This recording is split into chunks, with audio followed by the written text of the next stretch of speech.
Olá, boa tarde a todos. Estamos aqui com mais uma edição do nosso Lawcast, uma iniciativa aqui da EBRAD, da Escola Brasileira de Direito, em parceria com o Portal UAI e com os diários associados. Hoje recebendo ninguém mais, ninguém menos que o nosso querido professor e promotor de justiça, Marcelo Baroni, um grande amigo e que será nosso patrono aqui no novo curso de Segurança Pública, de pós-graduação. Boa tarde, professor. Como é que vai, Baroni? Tudo bem? Boa tarde, João. Prazer estar aqui. Prazer estar no grupo, na família EBRAD. Estar participando agora como patrono da pós-graduação, Segurança Pública. E queria agradecer muito estar aqui com você. Você é uma pessoa muito querida nossa. E estou aqui para a gente bater esse papo aqui gostoso e falar sobre segurança pública um pouquinho. O Baroni, para nós é que é uma honra, né, tê-lo aqui nessa família da Escola Brasileira de Direito, né, para compor esse casting maravilhoso dos maiores pensadores e juristas do Brasil. E, puxa vida, né, agora, não só com a sua presença, né, também com o nosso querido Nelson Rosenwald, dois membros ilustres do Ministério Público, isso para nós é muito importante, não é? E para tratar de um tema que a todos preocupa, não é, Baroni? Que é o tema da segurança pública. Não só aqui os nossos profissionais do direito, mas, enfim, os nossos pós-graduandos, né, juízes, promotores, advogados, defensores públicos, mas também a toda a sociedade, né? Como é que você tem visto a questão da segurança pública nos dias de hoje? Então, João, eu estou atuando na área criminal há muito tempo, né? Eu atuo na área criminal desde os 22 anos de idade. Comecei lá como delegado de homicídios, depois ingressei no Ministério Público e lá se vão 30 anos de carreira como promotor criminal, exclusivamente na área criminal. O que eu tenho percebido, né, é que durante desses 30 anos, né, sempre tivemos um abrandamento na legislação penal, né? É uma equação complicada, né? Porque se você aumentar a pena, você aumenta a cadeia. Não é interesse manter tantas pessoas presas, nenhum governante quer uma cadeia lotada, né? Mas, infelizmente, a criminalidade mais violenta tem aumentado assustadoramente. Você tem algum índice, algum indicador que possa nos dar uma noção desse avanço? João, eu tenho o termômetro físico, termômetro pessoal. Tivemos uma reunião essa semana na Barra Funda, todos os promotores criminais. Nós temos tido uma média de sequestros, extorsões com sequestro, com vítimas em cativeiro. O que era o sequestro relâmpago, que assustava. A famosa saidinha, né? Porque o sequestro relâmpago, João, era uma coisa que já assustava. O sujeito era sequestrado, era levado, o sujeito passava no caixa eletrônico, tirava o dinheiro e soltava. A partir daí liberava a pessoa, a vítima. Quando surge a figura do Pix, os bandidos passam a ter uma postura diferente em relação a isso. E passam a sequestrar as vítimas para ficar 36, 48, 24... Para fazer vários saques, né? Para fazer esses vários saques. Coisas, assim, assustadoras. Se eu te falar que hoje...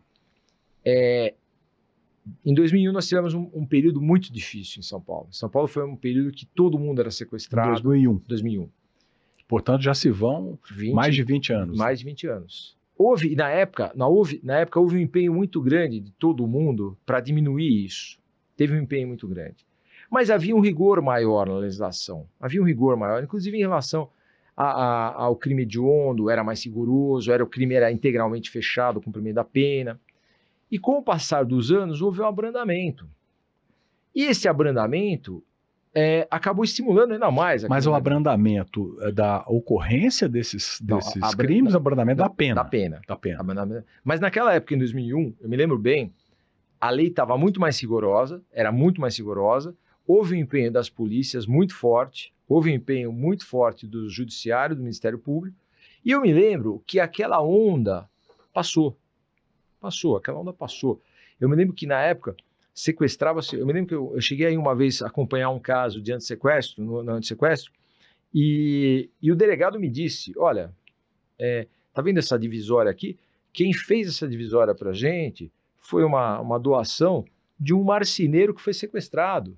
Então, quer dizer... Já foi num processo de ressocialização. Não, o marceneiro tinha sido sequestrado, quer dizer, era a vítima. A vítima. O marceneiro tinha sido vítima, era um sujeito simples.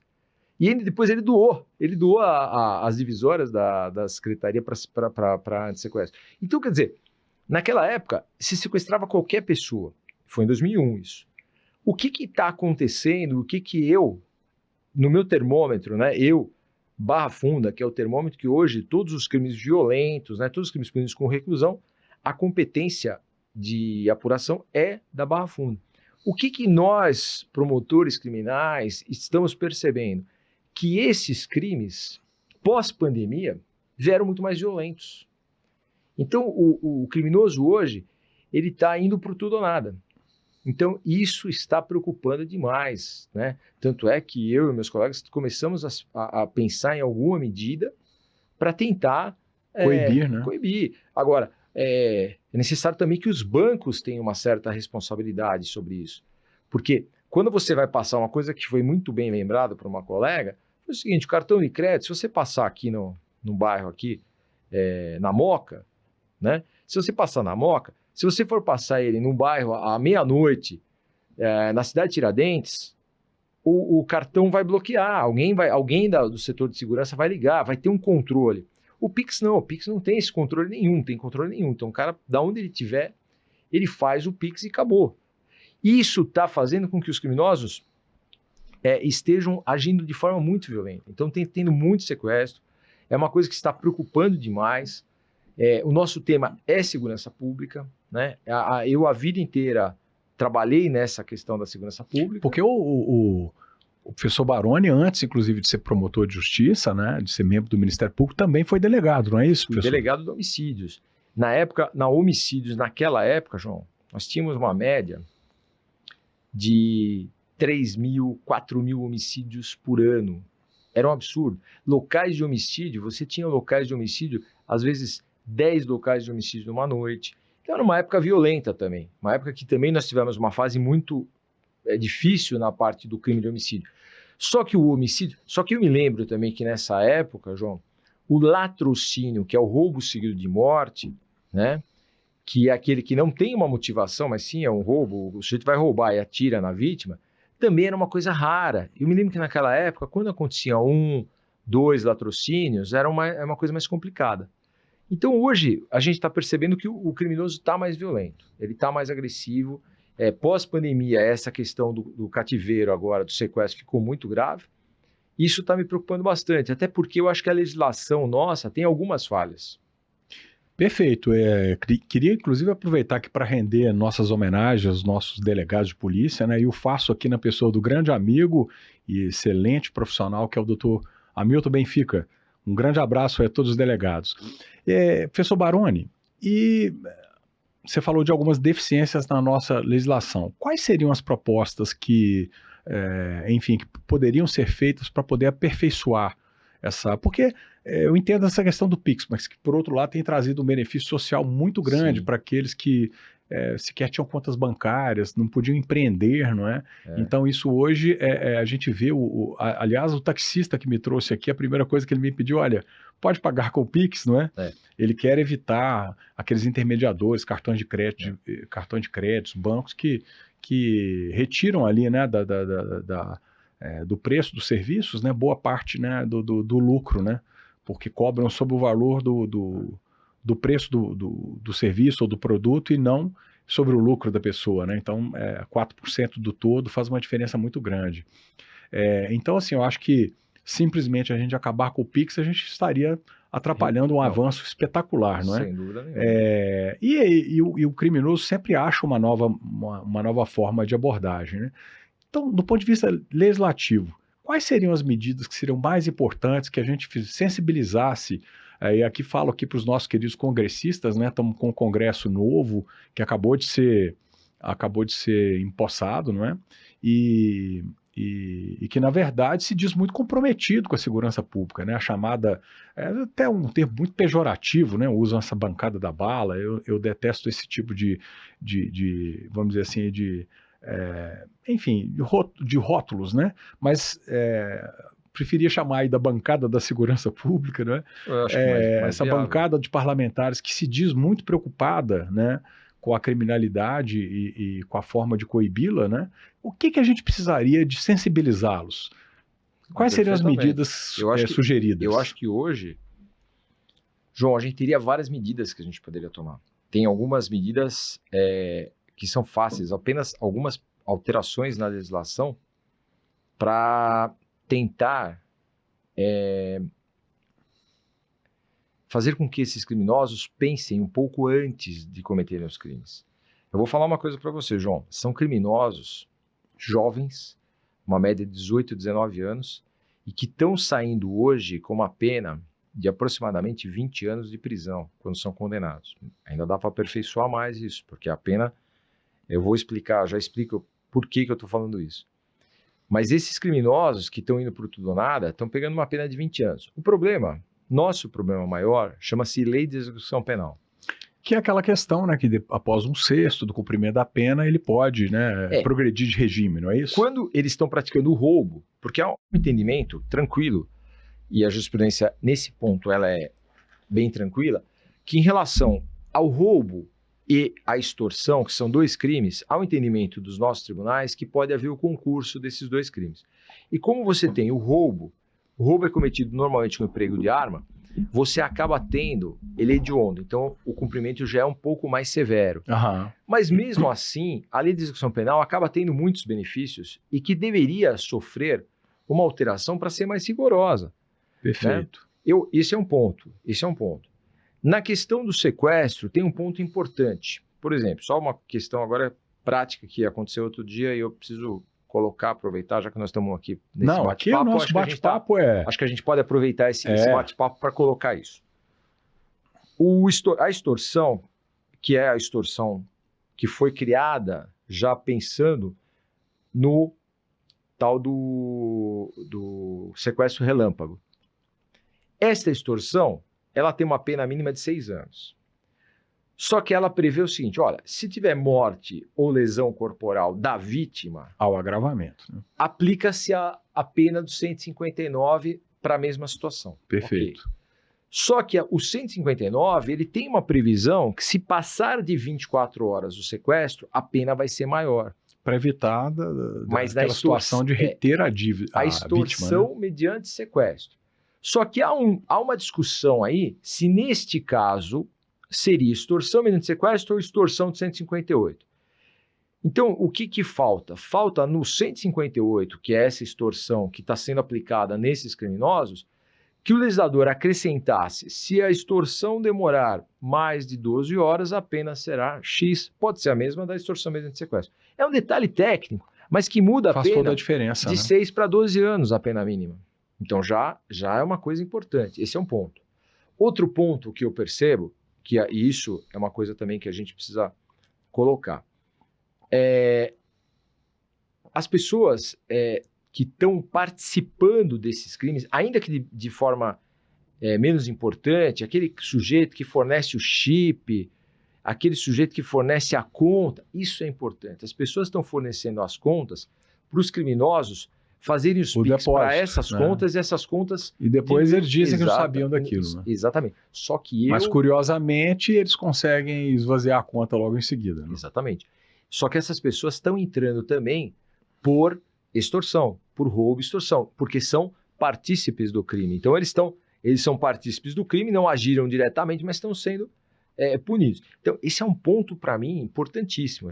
Essas pessoas têm que ser punidas e têm que ser orientadas o seguinte: não forneça, porque se você fornecer, você vai pegar 20 anos de prisão. Ah, mas eu só forneci minha conta, emprestei para o sujeito, não importa. A pena é para... Acaba com essa alegação de que essa participação é menor, né? Não, que não é, tem não tanta... é uma participação menor, porque ele sabe que alguma coisa errada está sendo feita. Ele é partícipe, né? Então, esse é um ponto. Agora, e o ponto principal, e que eu acho que tinha que ser revisto, é o acordo de não persecução penal. Porque surgiu em 2020, surge lá em 2019, final de 2019, começo de 2020, já no começo da pandemia, houve o pacote anticrime, que acabou se tornando um pacote favorável aos criminosos. que é isso é que mais assustou, não é? Foi Foi. totalmente desfigurado, foi né? desfigurado, porque na Foi. verdade Aquela madrugada fatídica, né? porque era para ser o quê, João? Era para ser uma lei que Para viesse endurecer, não é? que viesse ajudar a população a não sofrer crimes. E detalhe, João, naquele momento, a população, quando estava trancada em casa, não sei se vocês se lembram, a população começou a sofrer crimes dentro de casa. Quais eram os crimes? Estelionato, as pessoas, problemas de saque pelo banco, o As cara invadia a fraudes em sua geral, conta. não é? Todos esses crimes acabaram sendo abarcados pelo ANPP. E quando eles são tratados como crimes de menor, vamos dizer assim, de menor potencial lesivo, porque não era 9.099, não era do Juizado Especial Criminal. Acabou-se por estimulá-los, né? Acabou. Porque, na verdade, o que se fez? Corrupção. A corrupção passou a cair a ANPP. Se o cara for primário de bons antecedentes, praticou corrupção, ele tem direito a um benefício que nem processo ele tem. Ele devolve o dinheiro, repara o dano. E aí nos parece que essa medida, né, acabou até por beneficiar curiosamente, não é? Enfim, pessoas de colarinho branco que são mais afeitas aí aos crimes de corrupção, Exatamente. não é? Então, a pretexto aí de esvaziar o sistema carcerário, etc. e tal, acabou-se por liberar também, não é? Exatamente. E por considerar de menor potencial ofensivo um crime que muitas vezes ele é mais perverso até do que aquele crime individualizado ali, porque ele pode ter uma repercussão enorme sobre a sociedade, né? Exatamente. Então, a corrupção significa menos escola, menos hospital, não é? Enfim, menos serviço social. Tudo aquilo que é verba pública, não é? Acaba por ser drenada pela corrupção e quantas pessoas vão morrer, vão ficar sem escola, sem atendimento por conta da corrupção, né? Não, e o que acontece? E aí, com isso, João, a gente, com essas facilidades que foram dadas pelo ANPP, né, e principalmente o acordo de não persecução penal, para quem está nos ouvindo, que não é especificamente da área jurídica, né, porque o nosso, inclusive, lembrando que o nosso curso de segurança pública é para qualquer pessoa que queira entender a segurança pública, né? Fora o seguinte, né, pessoal, que toda a audiência, né, dos diários associados aqui, o portal UAI, que é o terceiro maior portal do Brasil, não é?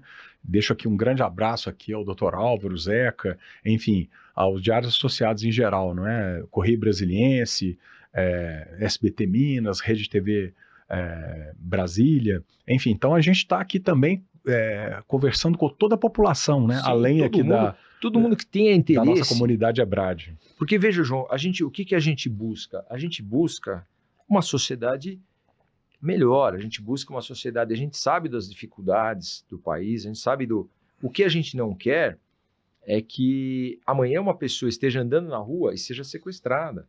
Porque se a gente continuar com uma política errada de combater de leniência, né? Nós vamos daqui a pouco, ninguém vai poder sair na rua porque essa pessoa vai ser sequestrada. A gente não pode esquecer que hoje todo mundo anda com um banco no seu celular. E isto incentivou a criminalidade. Essa é a nova carteira, né? De notas, né? Exatamente. Aliás, o aplicativo aí da Apple chama Wallet, né? Carteira, né? Então, assim, pra gente ver direitinho, né? Porque, João, veja bem, se tenta pagar alguma coisa em dinheiro, você não consegue. As pessoas não querem receber. Ninguém mais quer receber, justamente por conta do risco, né? De estar transportando dinheiro, né? Não, e o criminoso, ele também... Se eu contar para você que tem uma nova aquela câmara, professor, ó, quando quiser dar um recado direto, pode... Tem uma nova modalidade de roubo a banco. O sujeito obriga o gerente a fazer o Pix para diversas contas e dilui essas contas, depois some o dinheiro. Puxa, essa eu não sabia como é que é. É a novidade. É novidade. Tudo no Brasil aqui é novidade. O Brasil é um país maravilhoso para descobrir coisas erradas, para se fazer coisa errada. Eu sou da época, quando delegado de homicídios, que eu me lembrava que quando o criminoso ia, ele conseguia entrar no banco, saía de metralhadora, com um fuzil e tudo mais. Já existia. A cena clássica de filme, né? Clássica de filme. Que ele saía com um malote, carregando o malote, entrava no carro e fugia. Hoje não. Hoje eles O malote é eletrônico. o malote eletrônico. Eles obrigam o gerente, tá? Eles obrigam o A gerente processar uma malha de Pix. exatamente, Que a loucura, processar uma malha de Pix, e essa malha de Pix se dilui. E aí você não tem como E ele não identificar. sai de lá com nenhum real. Ele não sai em sem um espécie. centavo. Que Se ele, coisa. ele vai sair do banco sem R$1 em dinheiro. E muitas vezes essa invasão sequer é do banco, é do departamento de informática, não é? Que faz Eles esse vão processamento. armados, Né? eles fazem isso e conseguem fazer uma transferência de Pix sem que haja retirada de um centavo que seja da agência. É, Ninguém essa para mim é novidade, olha só. Infelizmente, aqui no Brasil, os crimes acabam tendo uma inovação muito grande. A originalidade do brasileiro, se a gente tivesse... Essa nem a La Casa de Papel foi capaz, né? Não, mas é verdade, porque se a gente fosse pensar, João, é muita criatividade. E a gente precisava usar essa criatividade, se essa criatividade fosse usada para o bem, mas é sempre usada para o mal. Então, o que a gente precisa é que o nosso... E o problema é nós temos uma desvantagem. O crime, ele se multiplica numa progressão geométrica. E ele se atualiza de forma muito rápida. Ele consegue criar novas técnicas de crime, novas técnicas de roubo, novas técnicas e tudo mais. O nosso Congresso não tem a mesma agilidade para fazer uma lei. Muitas vezes não tem o interesse, não é? Não tem interesse. Eu já queria daqui a pouquinho, mas segura esse... Eu já queria, inclusive, depois abordar essa questão do crime organizado e as relações com congressistas, com candidatos, né? Isso aí é uma coisa que também me preocupa, porque há quem diga, não sei se isso é verdadeiro ou se não é, que há financiamento, não é, de candidatos, de políticos, não é? Pelo crime organizado, que é isso que acaba por estimular esse tipo de política e alterações legislativas que, ao invés de coibir e dissuadir, acabam por estimular, né? Pois é, mas eu ainda acredito que a gente tenha muita gente de bem no Congresso e que eu acho que o que falta aí é um pouco de agilidade, o processo legislativo é muito demorado, quando ele acontece... às vezes já não está mais eficiente, demorou muito para acontecer. Então, por exemplo, precisaria ter uma agilidade maior nesse combate a essa criminalidade, João. Porque se a gente for esperar, como eu falei, e o criminoso, quando ele percebe que fica ruim para ele, ele migra. Então, o crime ele nunca fica numa coisa só, ele vai migrando. Não sei se você vai lembrar, João, que lá em Minas é mais tranquilo. Vamos falar a verdade. Acaba que hoje em dia, eu acho que a criminalidade acaba assolando o Brasil todo, mas é um pouco, vamos dizer assim, pelo menos menos perceptível, né? Aqui em São Paulo existe essa cultura do carro blindado e tal, que realmente em Minas Gerais é menos perceptível. Eu acho que Minas, a impressão que me dá, né, que Minas ainda tem uma coisa um pouco mais calma ainda. Parece que você tem uma coisa ainda de interior de São Paulo, mas é uma coisa mais, uma cidade um pouco mais sossegada. Você deu o exemplo do carro blindado. E é verdade, porque em São Paulo nós temos uma frota absurda de carros blindados, porque a gente sabe que hoje, eu peguei casos de pessoas que são assaltadas, classe média baixa, que o sujeito estava tentando ver se conseguia comprar um carro blindado, porque eles foram vítimas de roubo, sequestro, então o cara passou um trauma tão grande que ele busca isso.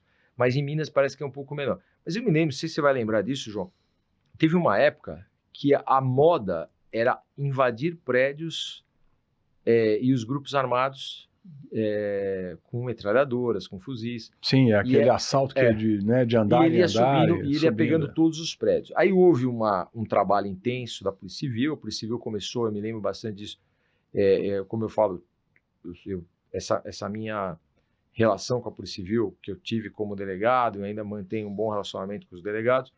Na época eu me lembro muito bem, João, que houve uma intensificação forte no combate àquelas quadrilhas de roubos de prédio. E aí foram derrubando, quer dizer, vai prendendo. Chega uma hora que começou a diminuir. Então deu uma melhorada nisso. Aí depois nós tivemos a onda, em 2001, como eu falei, a Gangue da Batida, né? Não sei se você também lembra disso, a Gangue da Batida. Provocava uma batida para poder... Né? Batida. E voltou, a Gangue da Batida voltou junto com o Pix, junto com o sequestro, né?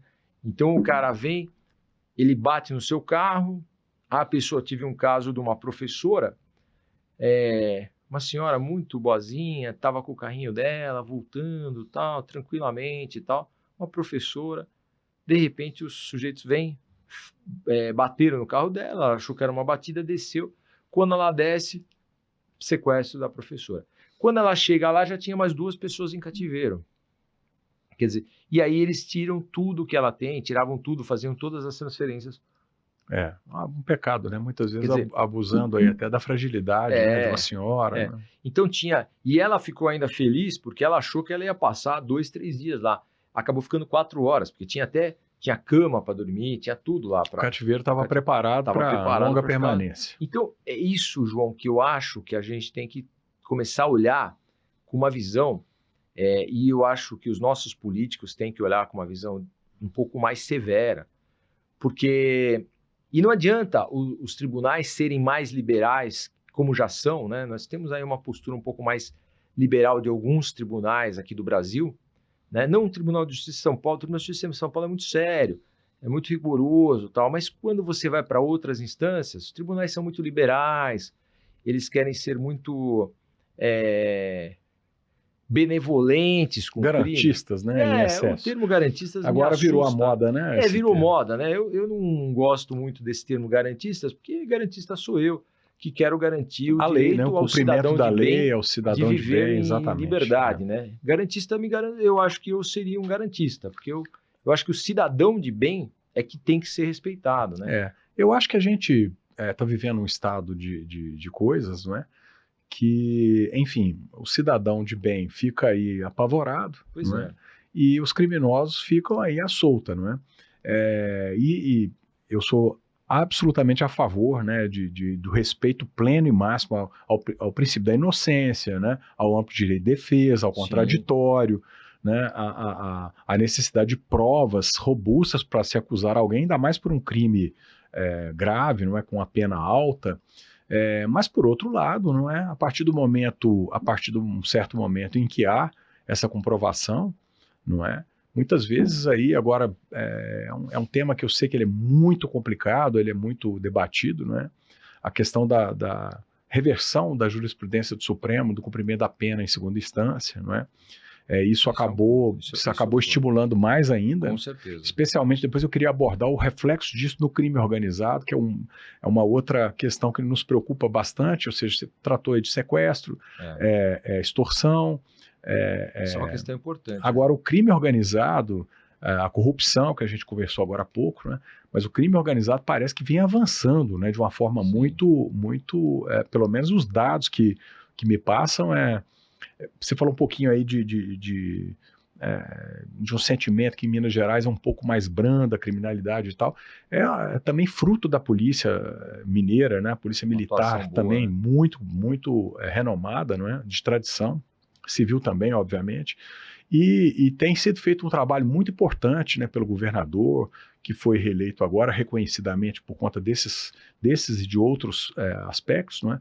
Como o seu colega, né, o doutor Rogério, um dos maiores penalistas do Brasil também, o Rogério Greco, né, que tem feito, seu colega que é procurador de justiça aposentado, né, e tem feito realmente um trabalho de combate bem aguerrido, não é? E se não houver o fator dissuasório, não é? Realmente aquela máxima do que o crime compensa acaba prevalecendo, né Baroni? Ô João, eu sempre falo uma coisa, né? Tem muita gente que critica, mas a pena privativa de liberdade, vai botar o sujeito preso, não ressocializa, tal. Mas a pena ela não tem só, ela tem um condão também de intimidar, né? Que é um aspecto, não só ela tem um aspecto pedagógico, como dissuasório, né? Para não reincidir. Uma coisa é aquela pessoa que eventualmente e por uma contingência qualquer acaba cometendo um delito. E outra coisa é aquela que tem o crime como profissão, não é? Que sai dali, vai repetir aquilo na semana seguinte. E veja bem, João, como essa criminalidade, essa pessoa é muito novos, né, os criminosos, o Brasil é um país que tem umas coisas inéditas, né? É o único país do mundo que o sujeito ele vai roubar a motocicleta Ele rouba a BMW, ele rouba a Ninja, que são motos pesadas. Ele vai roubar a motocicleta com um único objetivo, sabe qual que é? Usá-la No baile funk. Ele vai levar no baile funk. Porque ele quer fazer, ele falou, o criminoso falou isso para mim. A ostentação lá, né? Por que você roubou? Por que você rouba a BMW? Por que você rouba só a Ninja? Ah, porque, doutor, a gente pega essas motos para fazer bonito no baile funk. Então, é difícil você combater o crime quando o objetivo do sujeito é tão banal, né? Banal, e ele tira a vida de um pai de família, muitas vezes, ele atira para poder dar um rolê, como eles falam, né? Para poder dar um rolê. Teve um caso, esse sujeito pegou, acho que mais de 70 anos de prisão, lógico que ele não vai cumprir os 70, mas ele teve vários roubos e um deles, ele atirou na vítima. Quer dizer, então ele fala para mim que ele vai andar, que o objetivo dele era fazer bonito no baile funk, só que ele atirou no pai de família. Só que a arma picotou e não acertou o sujeito. Então, a gente percebe que no Brasil, a gente está na contramão, João. Enquanto a gente tem os criminosos, é o que eu falo, tudo bem, nós não queremos encher a cadeia, tá bom, então precisa combinar com os bandidos não cometerem os crimes. Né? Só esqueceram de falar os nossos políticos, os nossos juízes garantistas, só esqueceram de avisar para os bandidos para não cometerem crimes, né? Porque então crimes tão graves, né? Porque são muito graves esses crimes. Então, o sujeito atira num pai de família porque ele quer andar de moto, que isso? Agora, o que eu percebo, você falou da prisão em segundo grau, eu vou até abordar um pouquinho esse assunto, se você me permitir. A prisão em segundo grau, João, é uma questão muito interessante, porque eu sempre digo o seguinte, a Constituição fala que ninguém será considerado culpado, isso, né, até o trânsito em julgado da decisão. Bom, então nós temos lá uma presunção de inocência. Bom, mas nós temos que analisar se essa presunção é absoluta ou relativa. Né? Porque também o Brasil é o único país do mundo que tem 4 graus de jurisdição. Nenhum país do mundo tem 4 graus. Você tem a primeira instância, você tem o Tribunal de Justiça, você tem o STJ e você tem o STF. Porque todo mundo vai ao STF, ou a maioria tenta ir ao STF. Basta que você tenha bons advogados e dinheiro para isso. E hoje com uma, vamos dizer assim, uma presunção, né, que não sei se ela é correta ou não, mas com a presunção de que o STF é mais, vamos dizer assim, mais aberto, né, tem concedido habeas corpus em situações em que ele é mais brando, né, que as instâncias inferiores, né, o que não vem sendo aplicado nesses movimentos mais recentes, mas o movimento anterior, não é, em relação, por exemplo, à proibição de operações policiais dos morros, não é? Então, há uma confusão, muitas vezes, ela é apenas retórica, né? Está na mente das pessoas, mas tem advogados hoje que achando que tem que ir ao STF em qualquer situação, não é? Não, sim. E tem outra coisa, em algumas questões, eu vou até te falar uma questão, outro dia surgiu uma questão, o advogado falou assim, não, mas o STJ decide desse jeito. Eu falei, doutor, o senhor tem o código aí do STJ? Porque eu não tenho, eu só tenho o Código de Processo Penal. No Código de Processo Penal fala outra coisa.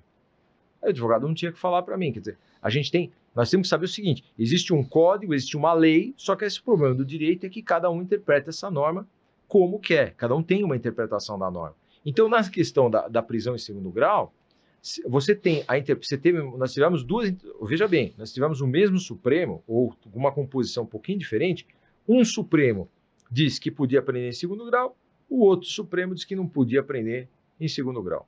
Num dado momento da história, podia, num dado momento da história, não podia. Eu escrevi um artigo há cerca de uns 6 anos atrás, né, uns 5 anos atrás por aí, sobre a possibilidade da prisão em segunda instância.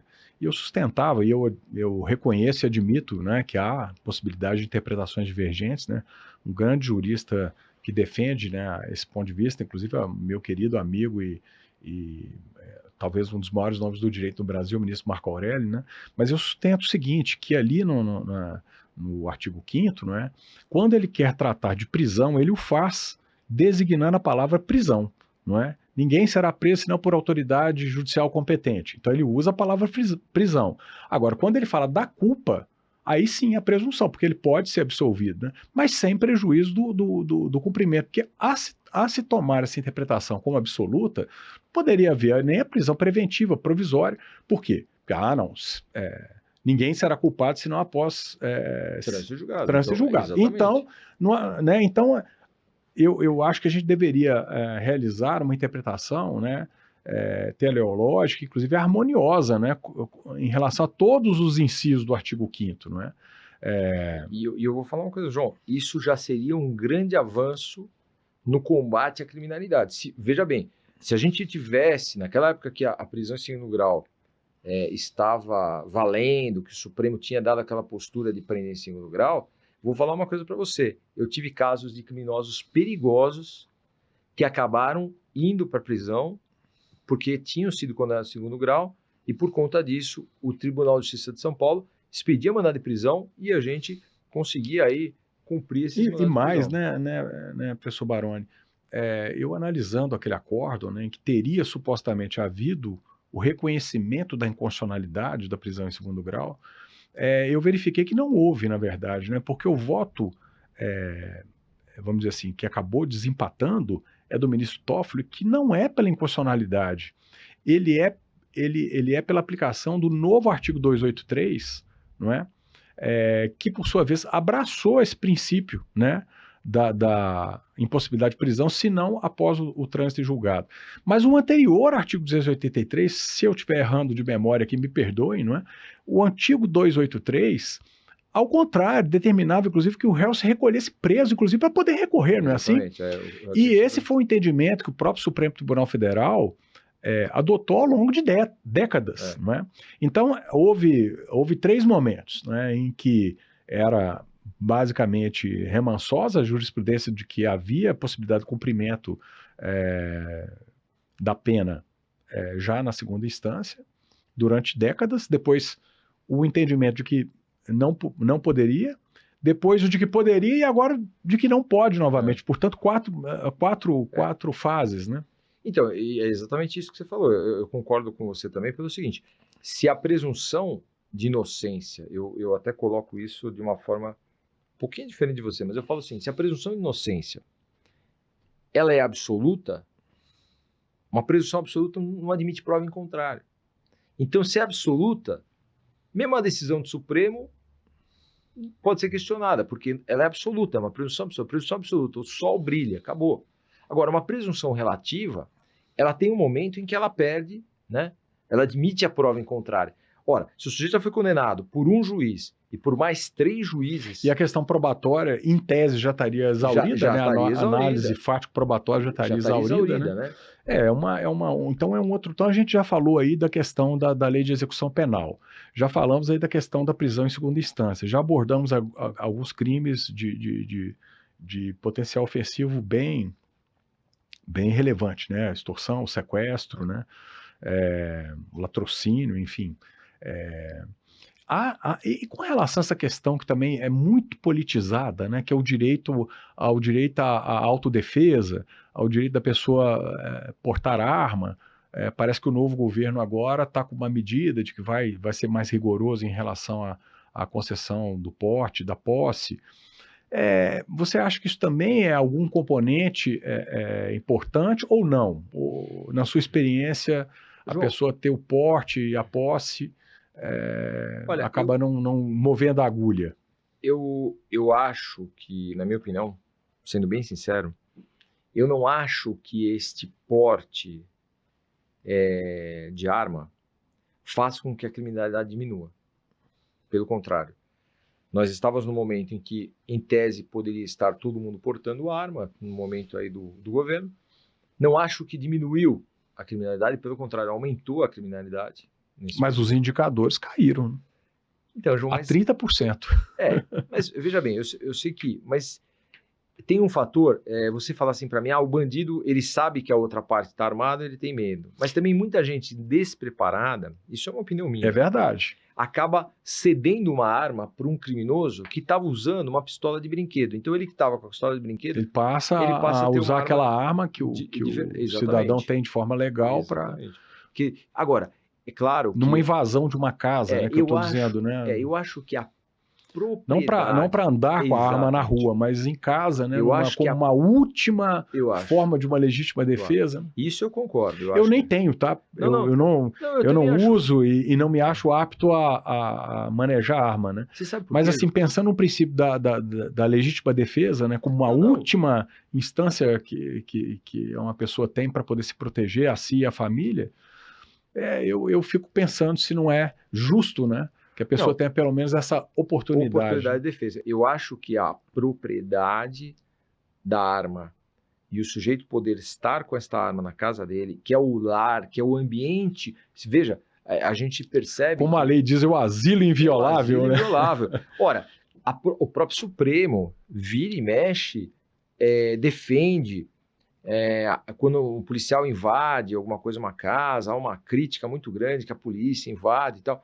Ora, se a gente tem uma preocupação tão grande com o asilo inviolável do cidadão, nós temos que ter, do cidadão criminoso, que às vezes comete um crime e está com a droga lá, a gente também teria que ter a mesma postura com aquele cidadão de bem que está com a sua filha, com a sua mulher. Então, este cidadão de bem teria que ter direito de ter esta arma na casa dele. Isso eu acho viável. Agora, eu não acho que nós estejamos preparados para que uma população toda esteja armada. Armada na rua, né? Porque, João, eu vou falar uma coisa para você. Não, isso eu concordo. Eu fui policial e eu vou te falar uma coisa que eu percebo, isso é uma coisa clara e que é uma coisa que você vai concordar comigo. O cidadão de bem que está portando uma arma, quando ele vai atirar, ele vai pensar em 50 mil coisas que podem acontecer. É verdade, ele não tem aquele preparo, né? Inclusive psicológico, para poder... Ele vai pensar. O bandido, ele não vai pensar em atirar em você. Então, aqueles 5 segundos que você pensou, vão ser os 5 segundos que o sujeito vai atirar em você. Então, por isso que eu acho que a população... O que a gente precisava ter é efetividade na aplicação da pena. Nós precisamos ter, é o que eu falo, os Estados Unidos, um dia eu dei esse exemplo e todo mundo é contra a pena de prisão. Pois é, perfeito. Não, a pena é muito, vai prender, não sei o quê. É a única pena que intimida. Porque você vai para os Estados Unidos, você pega um cidadão aqui no Brasil e fala assim, o cara chega e fala assim, eu vou para um churrasquinho e vou voltar dirigindo meu carro. Aí ele volta dirigindo o carro dele, tá tudo certo, mas espera um pouquinho, mas você está dirigindo embriagado? Você pode causar um acidente, pode matar uma pessoa. Não, mas não tem problema, aqui não vai para cadeia, aqui vai lá, faz um termo circunstanciado, eu falo que eu não quero fazer o bafômetro, o cara não pode me obrigar a fazer o bafômetro, o máximo que dá um GCRIM, o máximo que dá uma pena, uma multa. Nos Estados Unidos, esse mesmo cidadão, né? Aí ele fala, vai para os Estados Unidos. Aí convidam ele para uma festa e fala assim, não, eu não vou beber. Não, mas por que você não vai beber? No Brasil você bebe? Não, aqui se eu beber eu vou preso. Se a polícia me parar, eu vou para a cadeia. Eu vou ficar preso, eu vou passar a noite na cadeia, amanhã eu vou ter que falar com o juiz, porque logo eu vou ter que... Então, o que a gente percebe é que a efetividade da aplicação penal funciona, intimida e resolve. O problema é quando você não tem essa efetividade, quando você não tem essa aplicação. Esse é o problema. Que é o caráter preventivo mesmo, só a sorte. Só uma última, não sei se como é que estamos de tempo, né? Mas não, estamos tranquilos ainda. Mas temos aí mais uns 20 minutinhos. Certa ocasião, João, veio o procurador-geral da Califórnia. O procurador-geral da Califórnia, ele veio conhecer a Barra Funda e eu acabei levando o sujeito para conhecer uma audiência de tráfico de drogas. Estávamos na audiência. O criminoso ele era reincidente, então ele era reincidente por tráfico e pegou uma pena e ia pegar uma pena aproximadamente de 5 anos. 5 anos. Aí, no final, com as progressões, se tiver diminuição vai para 1 ano e 8 meses, se o cara for primário, se o sujeito for primário. Aí eu perguntei, eu falei, olha, aqui ele vai cumprir, quanto que ele vai cumprir aqui? Vai cumprir aí, vai progredir, como é hediondo, tráfico, vai cumprir um pouco mais. Se fosse primário, cumprir 1 ano e 8 meses. Tem juízes, inclusive, já dando prestação de serviço à comunidade para o traficante, pequeno traficante ou traficante primário pega 1 ano e 8 meses com direito à prestação de serviço à comunidade. Eu só queria entender qual é essa prestação de serviço à comunidade que você vai dar para esse traficante. Talvez trabalhar numa escola pública, né? Porque se você vai dar, você está dando uma prestação de serviço à comunidade para o traficante, você vai pôr ele numa escola para trabalhar junto com as crianças, né? Isso é a barbaridade do direito hoje. Isso está acontecendo aqui no Brasil. Mas aquele sujeito chegou para mim e falou assim, mas quanto que o sujeito... Bom, eu expliquei para ele, ele falou, não vai ficar muito, vai ficar no máximo aqui, vai cumprir aqui, se for 1 ano e 8 meses, que é primário, não vai ficar nada. Se for 5 anos, vai cumprir aí 2/5, já tem direito à progressão. Bom, beleza. Quanto que cumpre nos Estados Unidos? Quanto que é a pena nos Estados Unidos? Ele falou assim, 5 anos. Bom, 5 anos, pô, que legal, igual a nossa. Só que tem uma coisa. Lá é efetivamente ele vai sair com 4 anos, 11 meses e 15 dias por bom comportamento. Ou seja, ele cumpriu praticamente a pena inteira. Integral. Aqui, se ele lê 2 livros, já bate não sei quanto da pena. Se ele lê mais um gibi, abate mais um tanto da pena. Então, o problema nosso é essa efetividade. Então, não estamos dando efetividade para a lei. Nós não estamos fazendo a coisa efetivamente funcionar. É isso que a gente precisa. E a gente, você vai falar, mas a gente está chovendo molhado. Não, a gente está aqui agora com um Congresso novo. Nós estamos com Eu acho Senado. Que é um momento oportuno para essa Exatamente. reflexão, não é? Eu acho que o momento... para que a gente, como sociedade, né, procure os nossos representantes enfim, e que eles façam valer, né? Claro, existem as posições as mais diversas possíveis, né? Mas que pelo menos aqueles que defendem, né, esse ponto de vista sejam corretos no sentido de representar aqueles que os elegeram, né, para essa finalidade, né? Então, mas sabe o que acontece, João? É engraçado porque parece que a sociedade não tem voz, né? O criminoso, ele consegue sempre os benefícios, ele consegue sempre as benesses. Parece que tem alguém sempre ajudando a fazer com que a lei fique mais branda para ele. Já a sociedade ordeira, trabalhadora, ela é mais humilde, ela é mais calada, ela é mais quieta, ela não faz barulho. Então, ela não consegue fazer com que esta legislação se torne mais severa.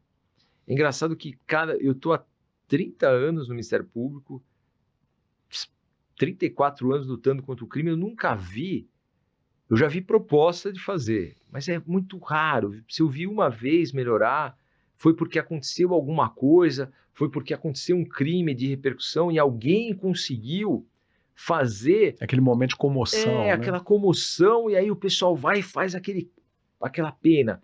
E logo em seguida também, já vem os juízes e começam a ser mais benéficos, ficou muito severa, ficou muito grave. Eu me lembro quando surgiu a questão do vender medicamento falsificado, que morreu gente, fizeram uma pena mínima de 10 anos se você vender remédios falsificados, não sei o quê. Os juízes não aplicam essa pena, muitas vezes distorcem o crime, falam que não é esse, que é outro, porque a pena ficou muito severa, o sujeito pegado... Então, toda vez que você tem uma comoção, se faz uma legislação. Mas logo vem o judiciário, os intérpretes da norma, aqueles que vão interpretar a norma, sempre ficam com pena do criminoso. Eu acho, Baroni, que você tocou num outro aspecto que para mim é crucial, né? Que tem sido muito discutido aqui hoje em dia, né? Que é essa questão, enfim, da harmonia entre os poderes e da independência, não é? E que o Poder Judiciário não nasceu, né, filosoficamente falando, para elaborar a lei, a norma. A norma tem que ser a vontade da sociedade, externada através dos seus representantes eleitos. É o que está lá no artigo 1º, né? Primeiro parágrafo único, salvo engano. E vem a tripartição e harmonia no 2º, e, em consequência, o 22, o 44 e o 48, atribuindo competência privativa à União e, naquelas competências, ao Congresso Nacional para legislar em relação a alguns temas em específico. E o direito penal e processo penal está lá, né, nesse rol. Então, Acho que deveria haver um princípio de autocontenção do Poder Judiciário, e fico aqui o nosso abraço aos nossos queridos amigos magistrados, não é? Que eu acho que, em sua maioria, tem essa postura, não é? Sim. Do direito positivo, de aplicar a lei, ainda que discorde dela, né? Porque todos nós somos cidadãos e podemos concordar ou não, mas a forma adequada de alterar a lei ou ordenamento é através do Congresso Nacional, porque senão nós vamos ter uma insegurança jurídica que vai campear, não é? Um juiz interpreta de um jeito, outro interpreta do outro jeito, o tribunal interpreta de uma maneira, e aí a população fica, inclusive,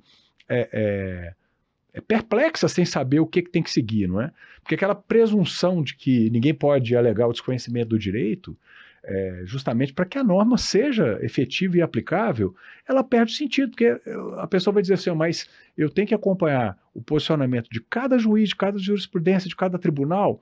Então, essa questão, eu acho que ela também está na ordem do dia, não é? Tá. Perfeito, João, perfeito, muito bem colocado.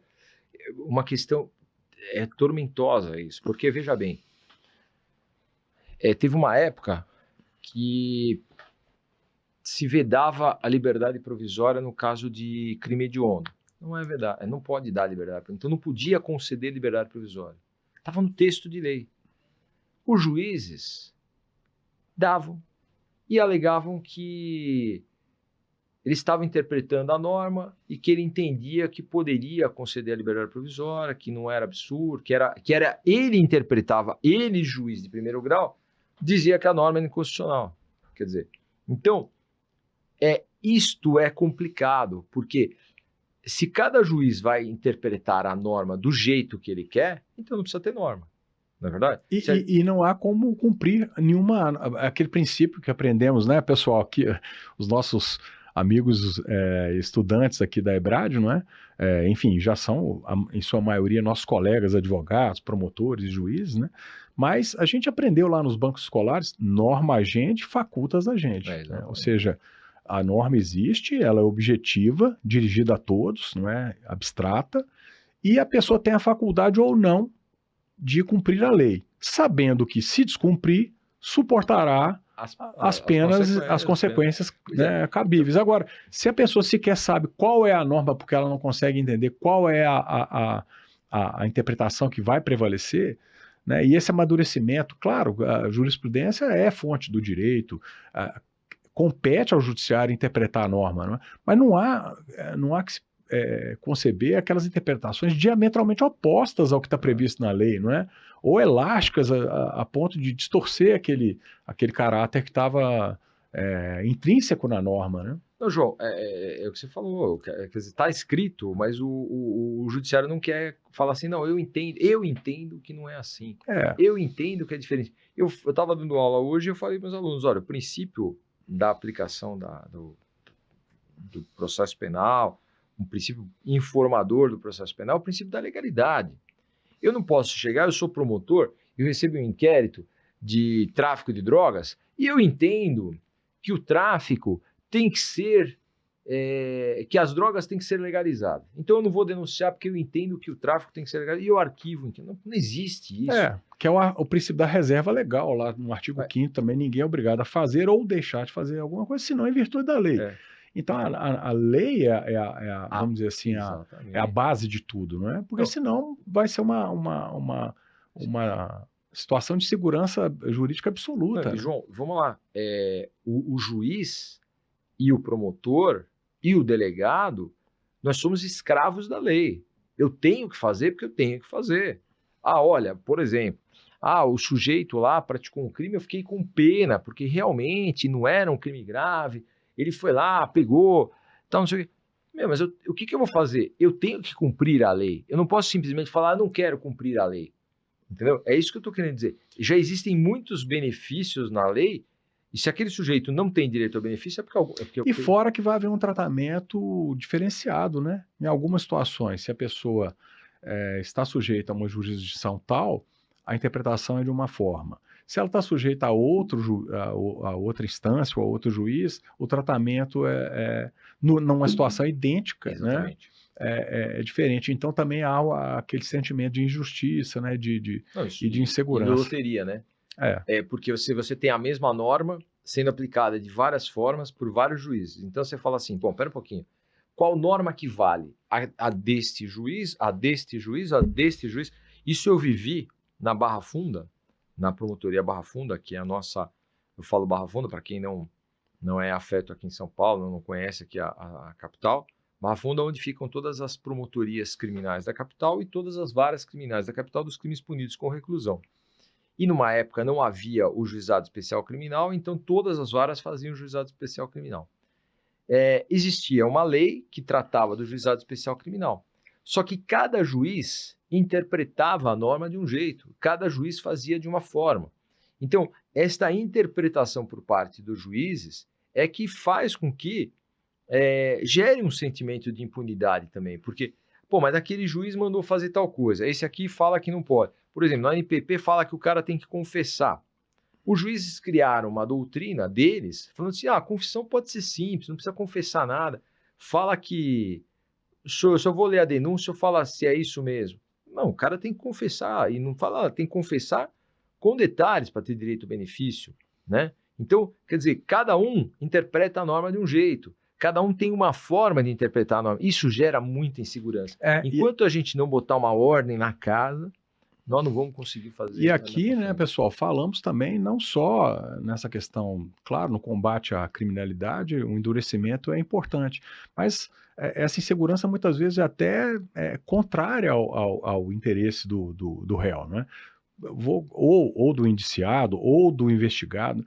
Eu cito aqui aquele exemplo, né, que está nos causando uma certa preocupação, né, quando o próprio Ministério Público, como é o seu caso de promotor hoje, requer o arquivamento, não é? E o juiz, ou seja, o titular da ação penal pelo 129.1 requer o arquivamento, e o juiz não acata. Então, por outro lado, isso aí está prejudicando, né? E aquele princípio do indúbio pro réu também fica um pouco comprometido, né?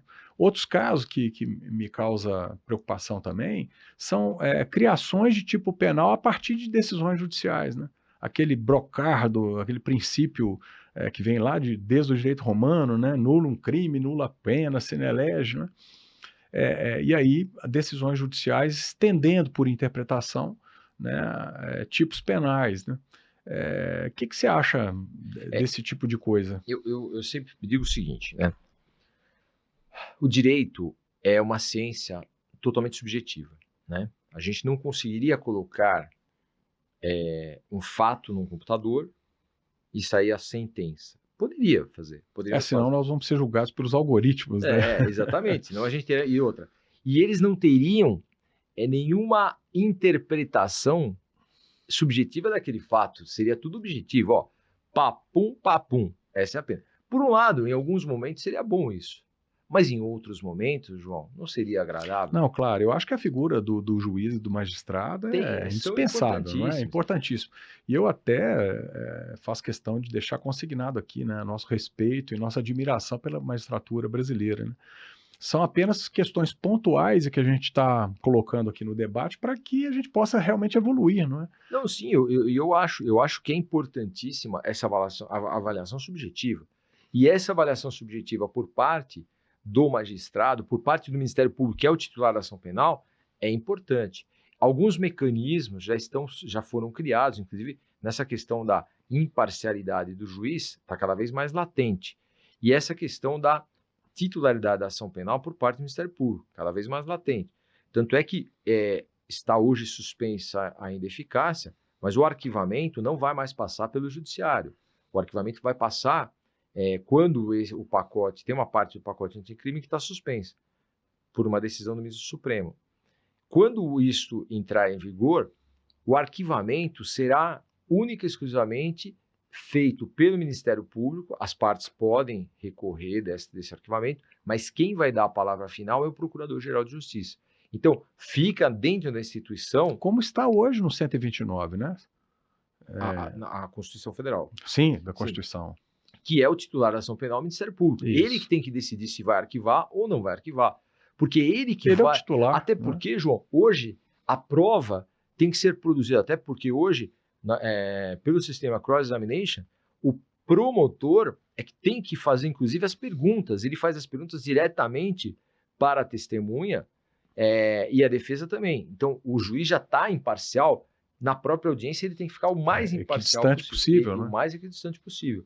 Ele só vai realmente julgar. Então, não tem sentido também que o juiz possa determinar aí que o promotor ofereça a denúncia, não tem sentido que ele tenha algum poder. Porque senão vai acabar ferindo a autonomia do Ministério Público, né? E além do que, isso gera uma nulidade, porque isso vai ser considerado nulo no momento em que o juiz determinar que se façam diligências, ele passa a ser parcial. Quero que faça isso, quero que faça aquilo, quero que faça...